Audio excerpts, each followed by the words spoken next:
अप्सरा साधना अनुभव। मित्रों, यह जो आज का अनुभव है ये बहुत ही दिव्य है। और ये जो अनुभव है ये राकेश नामक एक साधक का है जो कि उत्तर प्रदेश के ही रहने वाले हैं। ये जो साधक हैं इन्होंने अपने अनुभव के विषय में हमें हाल ही में ईमेल किया था और ईमेल के ही जरिए हमें इनके साधना के अनुभव के विषय में मालूम पड़ा है। तो आज आप सभी को इनके अनुभव के विषय में जानकारी देंगे। मित्रों, यह जो साधक हैं ये उत्तर प्रदेश के ही एक क्षेत्र के रहने वाले हैं और इस साधक ने अपने जीवन काल में पहले कभी भी किसी भी प्रकार की साधना संपन्न नहीं की थी। ये केवल ओम नमः शिवाय मंत्र का ही जप किया करते थे। और ये जो अनुभव है इसमें एक विशेष बात और भी है जो कि आपको आगे के भाग में पता चलेगा। तो इस पूरे अनुभव को ध्यानपूर्वक सुने और इस अनुभव में आप सभी को कुछ न कुछ सीखने को भी प्राप्त होगा। तो मित्रों, ये जो साधक हैं ये आज से 3 वर्ष पूर्व उत्तर प्रदेश में ही खेती का कार्य करते थे और अब ये जो है ये विदेश में कमाते हैं, यानी कि विदेश में जाकर ये कार्य करते हैं। लेकिन आज से 3 वर्ष पूर्व ये अपने गांव में ही किसानी का कार्य करते थे, यानी कि एक ये किसान थे ये। और उस समय ये सिद्धि साधनाओं के विषय में कुछ जानकारी रखते थे और इन्हें अपने जीवन में शक्तियों के प्रति एक आकर्षण भी है। ये एक साधक भी बनना चाहते हैं।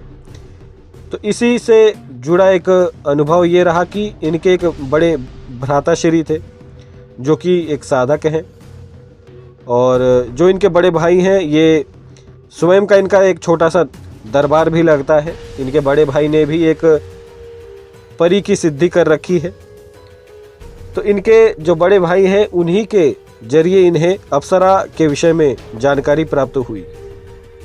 इन्होंने पहले कभी भी अपने जीवन में अप्सरा के विषय में नहीं जाना था। ये अप्सरा शक्ति के विषय में जानते ही नहीं थे।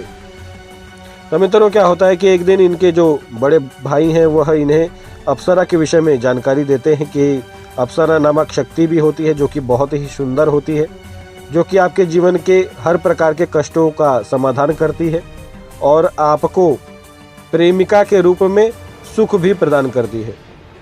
तो इन सभी के विषय में जब इन्हें जानकारी प्राप्त हुई तो इन्हें भी अप्सराओं को सिद्ध करने की एक इच्छा मन में प्रकट हुई। इन्होंने अपने बड़े भाई से कहा कि मुझे भी अप्सरा को सिद्ध करना है। तब मित्रों, इनके जो बड़े भाई हैं उन्होंने इन्हें उर्वशी अप्सरा के एक बहुत ही चमत्कारिक शाबर मंत्र की साधना प्रदान की।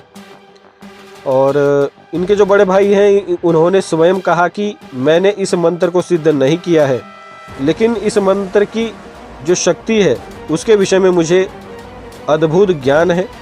और यह जो शाबर मंत्र था इनके जो बड़े भाई हैं उनको उन्हीं के गुरु ने प्रदान किया था, लेकिन उन्होंने स्वयं उस शाबर मंत्र की साधना संपन्न नहीं की थी।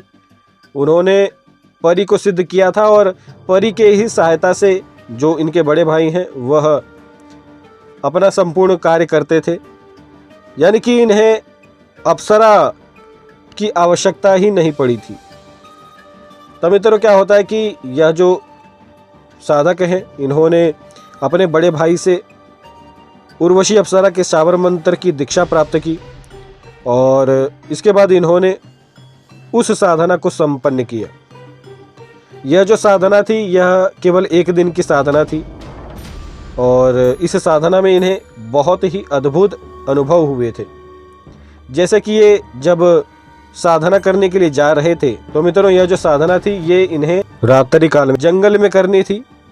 तो ये साधना करने के लिए जंगल में जा रहे थे। उसी समय ये देखते हैं कि एक सुंदर सी महिला इनके सामने आई और ऐसा तो साधारण तौर पर कभी होता नहीं है, लेकिन ये मुझे बता रहे थे, जो इन्होंने अनुभव मुझे भेजा है ईमेल के थ्रू, उसमें लिखा है इन्होंने कि उस दिन वह जो महिला थी जो कि बहुत ही सुंदर थी और एक प्रकार से वह एक दुल्हन की तरह लग रही थी।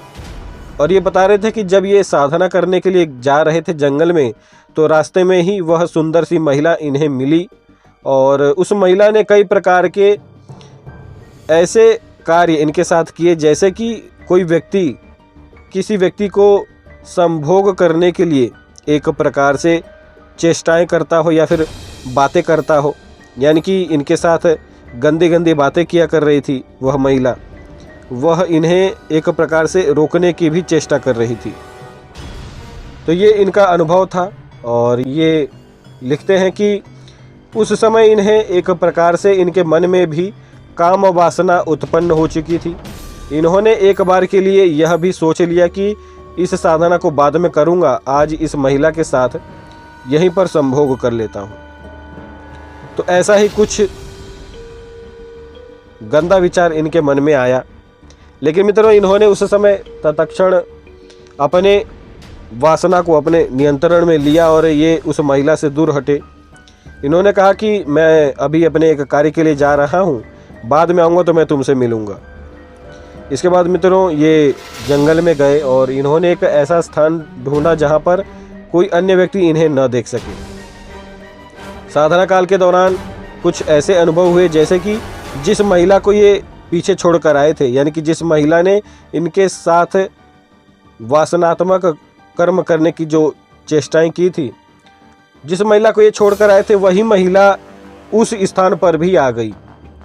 और ये जब साधना कर रहे थे तो उस समय भी वह महिला दूर खड़ी होकर ही इन्हें अपनी तरफ बुला रही थी। तभी मित्रों क्या होता है कि जैसे ही यह जो शाबर मंत्र था, इसका केवल एक माला ही मंत्र जप करना था, और ये बता रहे हैं कि जैसे ही उस शाबर मंत्र का मंत्र जब समाप्त होने वाला था, वैसे ही वह जो महिला थी वह एक भयंकर चुड़ैल के रूप में इनके सामने प्रकट हो जाती है। और वह दूर ही खड़ी थी, क्योंकि इन्होंने एक संपूर्ण नियम जानकर ही इस साधना को संपन्न किया था। ये उस स्थान पर सुरक्षा घेरा लगाकर ही बैठे थे और इन्होंने अपने बड़े भाई की एक सिद्ध किया हुआ एक रुद्राक्ष का माला, जो कि इनके बड़े भाई ने ही इन्हें प्रदान किया था, उसे धारण करके रखा था। तो वह जो चुड़ैल थी इनके पास नहीं आ पा रही थी, लेकिन मित्रों वह जो चुड़ैल थी वह इन्हें दूर से ही डराने की चेष्टाएं कर रही थी।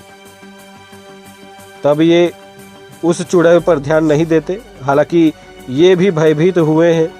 इन्होंने लिखा है कि उस समय मैं बहुत ही भयंकर तरीके से डर गया था। उसका जो रूप है वह बहुत ही भयंकर है और वह जो चुड़ैल थी उसने उस समय मुझे मार देने की भी धमकी दी थी।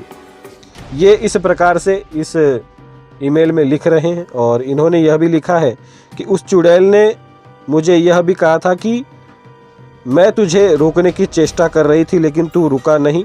इस साधना को संपन्न करने के बाद जब तू अपने घर पे जाएगा तो मैं तेरे प्राण निकाल लूँगी। इस प्रकार से जब उस चुड़ैल ने इन्हें कहा तब ये उस समय बहुत ही बुरी तरीके से डर भी गए थे।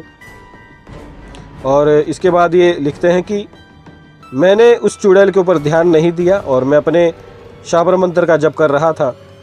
मंत्र जब जैसे ही संपन्न उसी समय मेरे सामने वह जो चुड़ैल खड़ी थी वह अचानक से गायब हो गई और गायब होते ही मैंने यह देखा कि एक सुंदर सी देवी मेरे सामने अचानक से प्रकट हो गई। और जब वह देवी प्रकट हुई तो एक बहुत ही भयंकर विस्फोट मेरे सामने फटा। जैसे एक बम फटता है उसी प्रकार से एक भयंकर विस्फोट हुआ और उर्वशी अप्सरा मेरे सामने प्रकट हो गई। और उस समय वह जो उर्वशी अप्सरा थी वह एक क्रोधित रूप में मेरे सामने प्रकट हुई थी।